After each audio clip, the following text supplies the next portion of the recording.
Halo semua, Assalamualaikum warahmatullahi wabarakatuh. Perkenalkan, nama saya Putu Arita Pratama Purnama. Pada video kali ini saya akan menjelaskan hasil pengalaman saya terkait praktikum yang sudah saya lakukan pada modul Sales and Distribution pada sistem SAP. Selamat menonton. Nah, di praktikum SAP ini saya diskenalikan bahwa saya bekerja di perusahaan Global Bike Incorporated sebagai perusahaan manufaktur yang memproduksi spare part dan kelengkapan dari kendaraan bermotor. Nah, di sini GBI terlibat dalam proses penjualan dengan mitra bisnisnya, yaitu The Bike Zone. Nah, untuk mendukung proses penjualannya digunakan modul Sales and Distribution. Modul S sendiri membantu GBI dalam mengelola dan mengoptimalkan proses penjualan, pengiriman, serta distribusi produk-produknya. Implementasi dari modul SD ini berkaitan erat dengan proses order to cash, di mana modul ini terdiri dari 17 langkah. Langkah pertama yaitu membuat new customer. Nah, langkah ini dilakukan ketika perusahaan ingin menjalin hubungan bisnis atau business partner baik dengan individu maupun organisasi. Dalam hal ini kita bermitra dengan The Bike Zone yang berlokasi di Orlando, sehingga nantinya segala urusan bisnis terkait bisnis ini akan dihandle oleh GBI yang cabangnya berada di Miami. Oke, lanjut untuk membuatnya, kita memilih maintenance business partner, lalu mengisi semua bagian yang diperlukan mulai dari nama, lokasi, akun rekonsiliasi, dan perpajakannya. Jika sudah, terakhir kita mengklik tombol shift dan sistem akan menampilkan business partner dan customer code. Lalu langkah kedua, membuat kontak person untuk The Bike Zone. Di sini hanya dibuat satu kontak person supaya komunikasi bisa lebih efektif, sehingga memudahkan dalam penanganan pertanyaan maupun masalah terkait transaksi penjualan yang akan berjalan nantinya. Cara untuk membuatnya persis sama seperti langkah pertama, hanya saja di BP Rule kita memilih kontak person dan juga akan mendapatkan business code tersendiri. Langkah ketiga, membuat BP relationship. Di sini kita menghubungkan antara The Bike Zone dengan kontak personnya dengan tujuan supaya pengelolaan hubungan bisnis antara GBI dan The Bike Zone jadi lebih mudah, terorganisir, dan efisien. Nah, untuk membuatnya kita mengakses script BP Relation lalu mengisi formulir yang ada. Langkah keempat, membuat customer inquiry. Ini merupakan dokumen yang berisikan daftar permintaan, informasi, atau pernyataan yang diajukan oleh customer terkait produk dari perusahaan.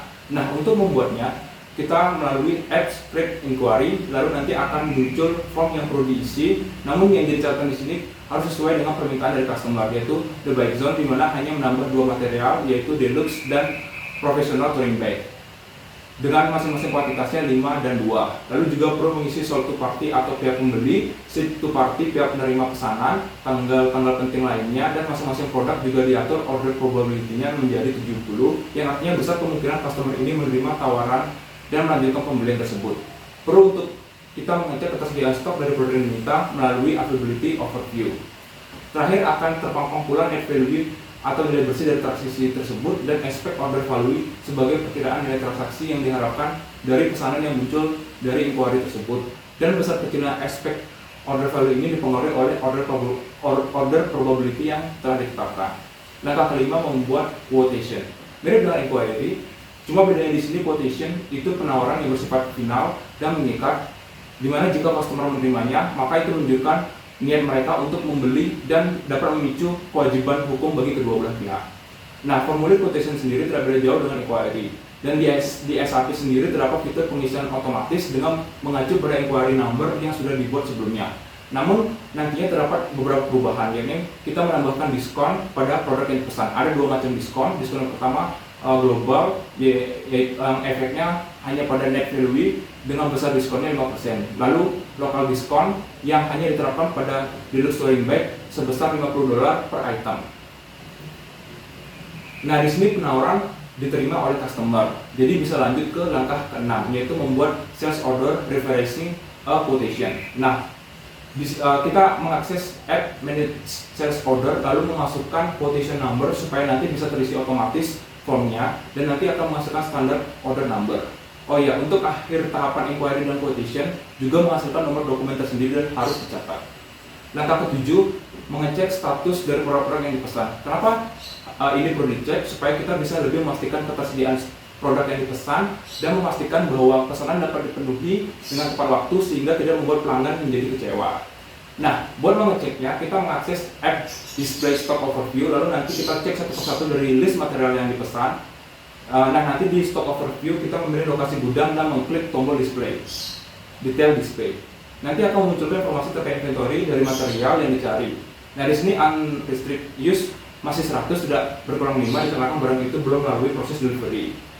Selanjutnya langkah ke-8, display order sales order. Langkah ini dapat untuk dapat melihat dan mengolah informasi dari sales order yang sudah dibuat secara rinci dan efisien. Nah, di sini kita mencari dulu sales order yang sudah kita buat dengan menginput sold to party, terus nanti akan muncul list order dari masing-masing produk. Lalu kita pilih salah satu. Nanti akan ditampilkan overview sales ordernya, terus kita display dokumen pada DSTR 1185 yang nantinya juga akan menampilkan available to promised situation yang memperlihatkan ketersediaan stok untuk item tersebut dan tanggal pengiriman yang dijanjikan. Lalu ada sales dokumen item condition yang menyajikan informasi mengenai syarat-syarat terkait harga, diskon, pajak, dan biaya pengiriman yang berlaku untuk item pesanan penjualan. Langkah ke-9, memulai proses delivery. Nah, sampai di sini kita sudah masuk ke tahap pengiriman barang dan perlu untuk membuat dokumen pengiriman jadi kita mengakses apps Create Outbound Delivery.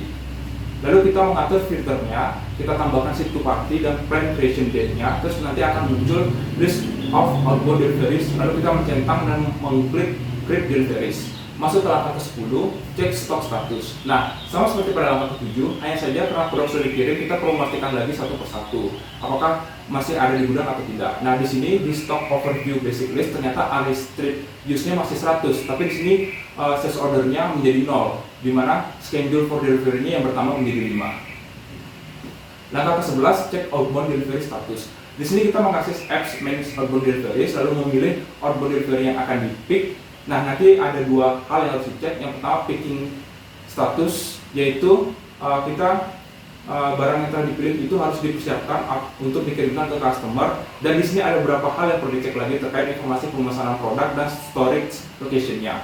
Jika sudah, kita bisa klik shift dan nanti akan mulai memasuki tahap kedua, yaitu GI status yang ditandai dengan warna ikonnya menjadi hijau. Dan ini menandakan bahwa pesanan sudah bisa dikirimkan. Langkah ke-12, post good issue. Nah, langkah ini dimulai ketika customer sudah menerima pesanannya dan post good issue dilakukan untuk mencatat dan mengkonfirmasi bahwa barang sudah diterima oleh customer. Untuk membuatnya masih sama, kita mengakses manage outbound deliveries, lalu memilih outbound deliveries yang mau dikonfirmasi di statusnya dan output di status post berarti bahwa produk sudah keluar dari gudang dan dikirimkan ke pelanggan. Langkah ke-13, cek stock status. Nah, ini masih sama seperti pada langkah-langkah sebelumnya. Di sini kita perlu memastikan lagi apakah produk-produk di gudang sudah berkurang atau belum. Setelah dicek, ternyata di sini unrestricted use-nya sudah berkurang menjadi 95 dan dikarenakan memang pesanannya itu sudah dikirim dan sudah dikonfirmasi bahwa customer sudah menerima pesanannya. Karena pesanan sudah diterima, maka dilanjutkan pada langkah ke-14, membuat invoice agar pembayaran bisa dilakukan oleh customer. Nantinya kita mengakses apps Create Billing Document. Lalu mengakses billing due list, mengisi form yang ada, lalu mengklik individual billing dokumen. Nah, nanti muncul daftar billing dokumen, lalu kita memilih yang sesuai. Nanti akan memunculkan overview dari billing dokumen yang dipilih. Jika sudah selesai, kita mengklik tombol shift dan nanti akan dihasilkan billing dokumen number. Langkah ke-15, display billing dokumen and customer invoice. Jadi nanti kita bisa melihat detail dari billing dokumen yang sudah dibuat sebelumnya dengan catatan kita telah mengetahui nomor billing dokumennya. Terus di sini kita juga bisa melihat data pencatatan akuntansi yang terkait dengan pesanan penjualan tersebut, termasuk pula perpajakannya, yang mana ini tidak perlu diisi manual karena sudah kita isi pada step pertama. Langkah ke-16, post receipt of customer payment. Langkah ini dimulai setelah customer menyelesaikan pembayaran, lalu kita membuat invoice sebagai bukti pembayaran yang telah diterima dan transaksi yang telah diselesaikan. Untuk caranya, kita mengakses terlebih dahulu apps post incoming payments, lalu mengisi form dengan data-data yang sesuai dan akan melakukan overview dari transaksinya. Di sini balance masih minus karena belum dikonfirmasi sudah selesai. Maka dari itu kita perlu klik tombol clear dan nanti balance akan berubah menjadi 0. Terakhir kita perlu melakukan entry pada jurnal dan akan dihasilkan jurnal entry number. Langkah ke-17, review dokumen flow. Nah, langkah ini memberikan gambaran visual tentang alur dan interaksi dokumen terkait dalam proses bisnis. Jadi kita bisa tahu dokumen-dokumen apa saja. Di sini ada delivery, material, dan accounting dokumen. Baik, itu tadi penjelasan yang dapat saya sampaikan terkait pemahaman saya dalam melakukan praktikum modul sales and distribution ini pada ke-17 langkah-langkahnya. Nah, di sini saya juga sudah merangkum nomor dokumen yang saya dapatkan selama menjalani praktikum ini. Mulai dari business standard code pada customer, business standard code pada contact person, dokumen inquiry, dokumen quotation, standard order, outbound delivery dokumen, billing dokumen, dan journal entry dokumen.